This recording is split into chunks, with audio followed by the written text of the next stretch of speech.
नमस्कार दोस्तों, स्वागत है आपका इस ज्ञानवर्धक सफर में, जहां आज हम एक महत्वपूर्ण विषय पर चर्चा करेंगे। देश की सीमाएं कैसे बढ़ाई जाती हैं? यह एक ऐसा सवाल है जो इतिहास से लेकर आज तक, राजनीति से लेकर भूगोल तक हर किसी के मन में कौतूहल जगाता है। क्योंकि सीमाएं केवल रेखाएं नहीं होती, ये तो एक देश की पहचान, उसकी सुरक्षा और उसके विकास से जुड़ी होती है। तो आज हम इसी रहस्य से पर्दा उठाएंगे और जानेंगे कि कैसे एक देश अपनी सीमाओं का विस्तार कर सकता है, वो भी अंतरराष्ट्रीय कानूनों और संधियों के तहत। तो तैयार हैं आप? My self Ricky Pandya. आइए शुरुआत करते हैं और जानते हैं इसके 7 प्रमुख तरीके। दोस्तों, सीमा विस्तार का सबसे सामान्य और शांतिपूर्ण तरीका है अंतरराष्ट्रीय संधियां। जब 2 या अधिक देश किसी मुद्दे पर आपसी सहमति से एक संधि पर हस्ताक्षर करते हैं, तो उस संधि के तहत उनकी सीमाओं में बदलाव हो सकता है। यह बदलाव कई कारणों से हो सकता है, जैसे किसी विवादित क्षेत्र का बंटवारा, संसाधनों का लेन देन या फिर सामरिक महत्व के क्षेत्रों का हस्तांतरण। महत्वपूर्ण बात यह है कि ऐसी संधियां दोनों देशों की संसदों द्वारा अनुमोदित होती हैं, जिससे यह प्रक्रिया पूरी तरह से पारदर्शी और वैध मानी जाती है। इतिहास गवाह है कि युद्ध और कब्जे के जरिए भी कई बार सीमाएं बदली गई हैं। प्राचीन काल से लेकर आधुनिक युग तक विजेता शासकों ने अपनी सीमाओं का विस्तार करने के लिए युद्ध का सहारा लिया है। लेकिन दोस्तों, आज के समय में यह तरीका न केवल अनैतिक है, बल्कि अंतर्राष्ट्रीय स्तर पर अवैध भी माना जाता है। संयुक्त राष्ट्र और अन्य अंतर्राष्ट्रीय संगठन किसी भी देश द्वारा सैन्य बल के प्रयोग और कब्जे के जरिए सीमा विस्तार का कड़ाई से विरोध करते हैं। आज शांति और कूटनीति को ही अंतर्राष्ट्रीय विवादों के समाधान का एकमात्र स्वीकार्य तरीका माना जाता है। कभी-कभी किसी क्षेत्र के निवासी खुद तय करते हैं कि वे किस देश का हिस्सा बनना चाहते हैं। यह प्रक्रिया जनमत संग्रह के जरिए पूरी होती है, जहां लोगों को अपने भविष्य का फैसला करने का अधिकार होता है। यदि जनमत संग्रह में बहुमत किसी खास देश में शामिल होने के पक्ष में होता है और दोनों देशों की सरकारें तथा अंतर्राष्ट्रीय समुदाय इस फैसले को मान्यता देती हैं, तो सीमा में बदलाव हो सकता है।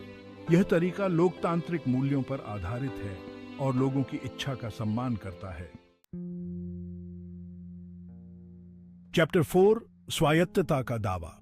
दोस्तों, कभी-कभी किसी क्षेत्र के लोग अपने लिए स्वायत्तता या पूर्ण स्वतंत्रता की मांग करते हैं।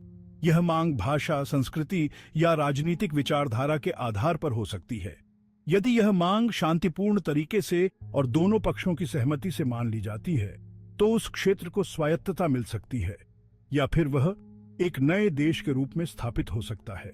हालांकि ऐसा हमेशा आसानी से नहीं होता है। कई बार स्वायत्तता की मांग संघर्ष और अशांति का कारण भी बनती है। चैप्टर 5, टाइटल समुद्री सीमाएं बॉडी। दोस्तों, जमीन पर सीमाओं के अलावा समुद्र में भी सीमाओं का निर्धारण होता है। यह निर्धारण संयुक्त राष्ट्र समुद्री कानून संधि UNCLOS के तहत होता है, जिसे समुद्र का संविधान भी कहा जाता है। इस संधि के अनुसार हर देश को अपनी तटरेखा से 12 समुद्री मील नॉटिकल माइल्स तक के समुद्री क्षेत्र पर पूर्ण अधिकार प्राप्त होता है। इसे प्रादेशिक समुद्र कहा जाता है। इसके बाद 200 समुद्री मील तक विशेष आर्थिक क्षेत्र EEZ होता है, जहां उस देश को मछली पकड़ने, तेल और गैस निकालने जैसे आर्थिक गतिविधियों पर विशेष अधिकार प्राप्त होते हैं।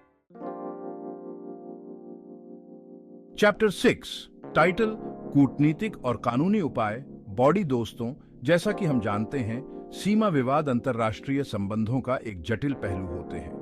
कई बार 2 देशों के बीच सीमा को लेकर मतभेद उत्पन्न हो जाते हैं। ऐसे मामलों में शांतिपूर्ण समाधान के लिए कूटनीतिक और कानूनी उपायों का सहारा लिया जाता है।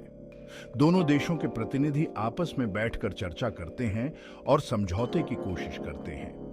यदि बातचीत से हल न निकले, तो मामला अंतर्राष्ट्रीय अदालत इंटरनेशनल कोर्ट ऑफ जस्टिस या मध्यस्थता के लिए भेजा जा सकता है, जहां तटस्थ पक्ष द्वारा फैसला सुनाया जाता है।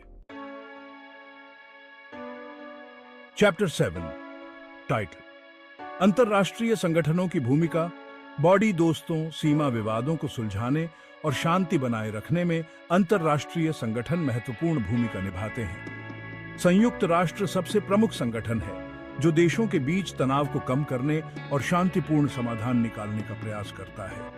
यदि कोई देश अंतर्राष्ट्रीय कानूनों का उल्लंघन करते हुए बलपूर्वक सीमा विस्तार करने का प्रयास करता है, तो संयुक्त राष्ट्र सुरक्षा परिषद उस पर प्रतिबंध लगा सकती है या फिर शांति स्थापना बल भेज सकती है। इसके अलावा अन्य अंतर्राष्ट्रीय संगठन जैसे यूरोपीय संघ और अफ्रीकी संघ भी अपने अपने क्षेत्रों में सीमा विवादों को सुलझाने में सक्रिय भूमिका निभाते हैं। ऊतरो टाइटल सीमाएं, सुरक्षा और सहयोग का प्रतीक। बॉडी तो दोस्तों, आज हमने जाना कि किसी देश की सीमाओं का विस्तार या बदलाव एक जटिल प्रक्रिया होती है जो अंतर्राष्ट्रीय कानूनों, संधियों और समझौतों से बंधी होती है।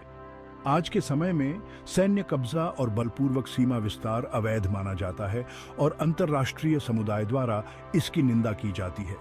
सीमा बदलाव के लिए देशों के बीच सहमति, संवाद और कूटनीतिक प्रक्रियाओं का पालन करना आवश्यक होता है। सीमाएं हमें अलग करने वाली रेखाएं नहीं, बल्कि पड़ोसी देशों के साथ सहयोग और शांतिपूर्ण सह अस्तित्व का प्रतीक होनी चाहिए। मुझे उम्मीद है कि ये जानकारी आपके लिए उपयोगी रही होगी। धन्यवाद।